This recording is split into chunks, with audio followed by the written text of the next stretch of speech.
kita kembali lagi ke pelajaran tema. Kita lanjutin materi yang kemarin ya. Sekarang kita belajar tema 1, subtema 1, pembelajaran 3 dan pembelajaran 4. Materi pertama yang akan kita pelajari yaitu tentang bahasa Indonesia. Materi bahasa Indonesia yaitu kita akan cara menentukan ide pokok dari bacaan. Sorry ya, harus lihat itu. Oke. Nah, cara menentukan ide pokok dari bacaan itu apa aja? Saya bacaan itu kan banyak banget. Nah, yang pertama, pisahkan kalimat utama dengan kalimat khusus. Yang kedua, membaca dengan seksama. Jadi kalian bacanya harus teliti, pelan-pelan. Dengan membaca dengan teliti dan pelan-pelan, kalian akan dengan mudah menentukan ide pokok dari paragraf tersebut. Yang ketiga yaitu menyimpulkan sebuah paragraf. Kalau kalian sudah dapat menyimpulkan paragraf itu paragraf deduktif, induktif, atau paragraf campuran, dari situ nanti kalian akan juga lebih mudah menemukan ide pokoknya. Oke, sekarang kalian buka buku tematik kalian halaman 15. Oke. Di halaman 15, ada cerita. Di situ ada cerita, ada bacaan yang berjudul Upaya Hebat Dokter Hewan Kecil. Nah, pada paragraf pertama pada paragraf pertama bacaan tersebut itu merupakan paragraf apa? Nah, paragraf 1 adalah paragraf deduktif. Kenapa disebut paragraf deduktif? Karena ide pokok dari paragraf tersebut ada di kalimat pertama. Oke, yang harus kalian garis bawahi lagi, kalimat utama dan kalimat pertama itu berbeda. Oke. Nah, paragraf pertama ini adalah paragraf deduktif yang ide pokoknya adalah Dinas Pertanian dan Peternakan atau yang disingkat dengan Distana. Oke. Kemudian paragraf kedua, ya. Paragraf kedua juga paragraf deduktif. Nah, ide pokok dari paragraf kedua ini adalah penularan rabies. Kemudian di paragraf ketiga itu adalah paragraf deduktif juga. Jadi dalam bacaan Upaya Hebat Dokter Hewan Kecil ini semua paragrafnya adalah paragraf deduktif. Nah, untuk paragraf 3 ini ide pokoknya yaitu pembentukan dokter hewan cilik oleh Distana. Oke. Nah, kemudian untuk mempelajari tentang ide pokok pada setiap paragraf, kita next ke halaman 22. Di halaman 22 kalian akan menemukan bacaan tentang gotong royong dan musyawarah. Kalian baca pelan-pelan. Nah, di paragraf 1 itu ide pokoknya adalah gotong royong dan musyawarah. Paragraf 2 ada era modernisasi mengikis kebersamaan dan kearifan lokal. Paragraf ketiga itu ide pokoknya adalah semangat gotong royong. Paragraf keempat, gotong royong di antara masyarakat adalah salah satu kekuatan pembangunan desa. Oke. Paragraf yang kelima itu adalah besarnya kekuatan gotong royong dapat terlihat dalam cepatnya pembuatan jembatan darurat. Nah, di paragraf ke-6 ini ada musyawarah juga berperan sangat besar. Di paragraf 7 atau paragraf terakhir ide pokoknya adalah musyawarah desa atau biasa disebut dengan MMD. Oke. Nah, materi bahasa Indonesianya kita masih bergulat-gulat dengan ide pokok. Sekarang kita berpindah ke materi PPKN. Yang akan kita pelajari dalam PPKN ini adalah menjelaskan sikap yang sesuai dengan Pancasila. Yang kedua adalah contoh perilaku masyarakat yang sesuai dengan nilai-nilai Pancasila. Oke, jadi materi yang kita pelajari next. Yang pertama, Pancasila sebagai pedoman hidup. Pancasila ini merupakan pedoman hidup seluruh masyarakat, semua orang di Indonesia khususnya ya. Input dari Pancasila itu adalah sila pertama, yaitu ketuhanan yang Maha Esa. Siapapun yang sudah mengenal Tuhan, yang sudah punya Tuhan, pasti akan mengikuti proses ini. Yang pertama, kita mengenal Tuhan. Kemudian kita masuk ke sila kedua, kemanusiaan yang adil dan beradab. Kalau orang sudah mengenal Tuhan, pasti memiliki jiwa kemanusiaan yang adil dan beradab. Kalau sudah mengenal Tuhan, terus memiliki jiwa kemanusiaan yang adil dan beradab, pasti kita memiliki sila ketiga, yaitu persatuan Indonesia. Ketika tiga sila itu sudah kita pegang, kita pasti memiliki sikap kerakyatan yang dipimpin oleh hikmat kebijaksanaan dalam permusyawaratan perwakilannya. Kalau ketiga ini yang dinamakan proses ini sudah kita lalui, pasti kita akan menjadi orang yang memiliki keadilan sosial bagi seluruh rakyat Indonesia. Jadi Pancasila ini adalah suatu kesatuan yang tidak bisa hanya dipelajari satu persatu. Jadi harus semuanya, karena sila pertama itu merupakan input, sila kedua, 3, dan 4 merupakan proses, dan sila kelima ini adalah output. Oke? Fungsi Pancasila. Fungsi Pancasila yang pertama sebagai ideologi negara, yang kedua sebagai dasar negara, yang ketiga pandangan hidup bangsa, dan yang terakhir adalah sebagai kepribadian bangsa. Contoh sila ke-1 Pancasila. Sila pertama Pancasila dilambangkan oleh lambang bintang yang memiliki bunyi ketuhanan yang Maha Esa. Nah, meyakini adanya Tuhan. Ini contoh sikap sila pertama. Percaya dan takwa Tuhan yang Maha Esa, menghormati agama orang lain, tidak mengganggu peribadatan orang lain yang berbeda agama, menjaga kerukunan antar umat beragama di lingkungan sosial masyarakat.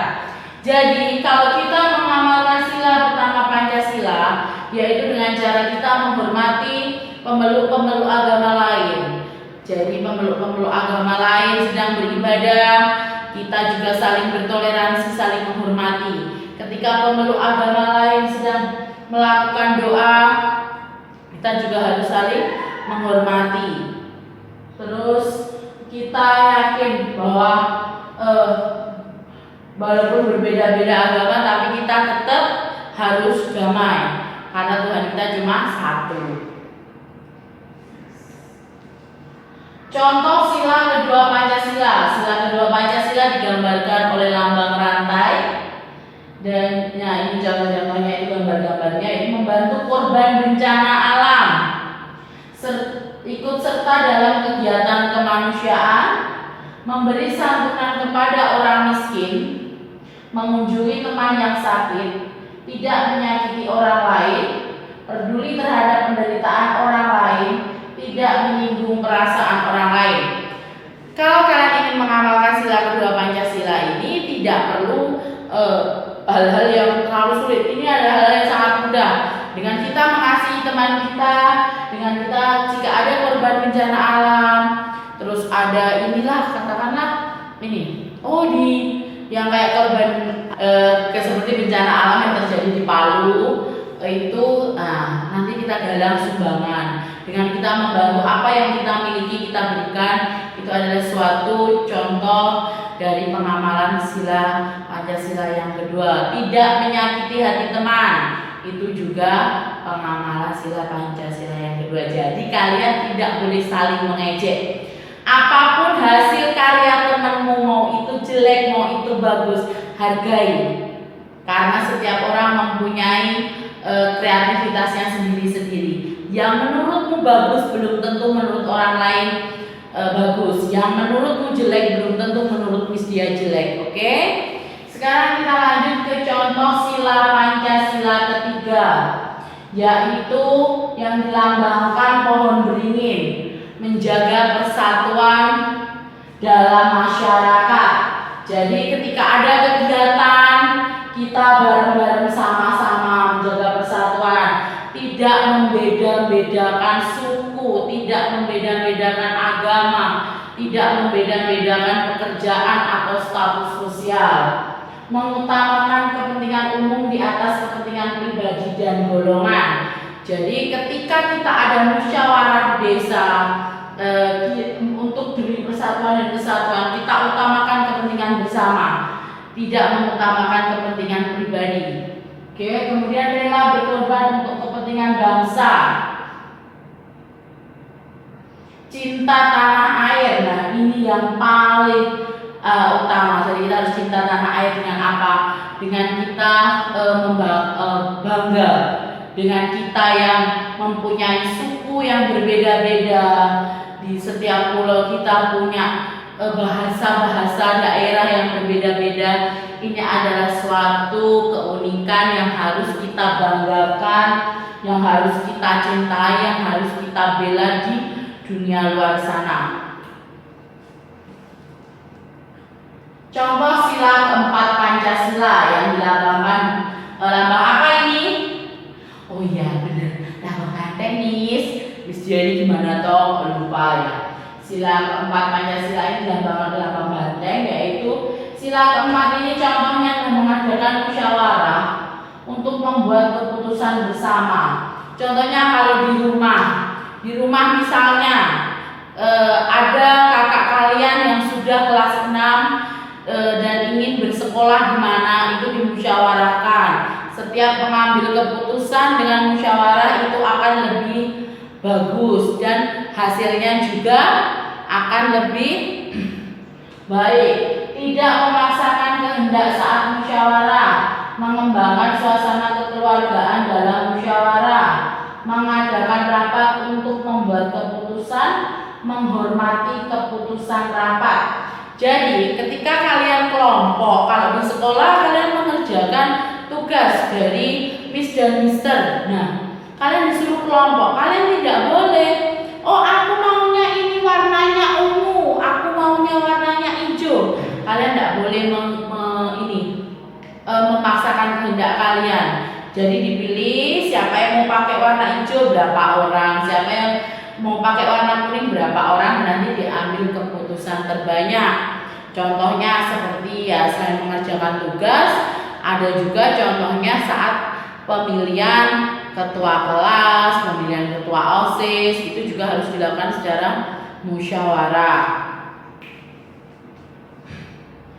Contoh sila kelima Pancasila yang dilambangkan oleh padi dan kapas, ini adalah kita harus bersikap adil.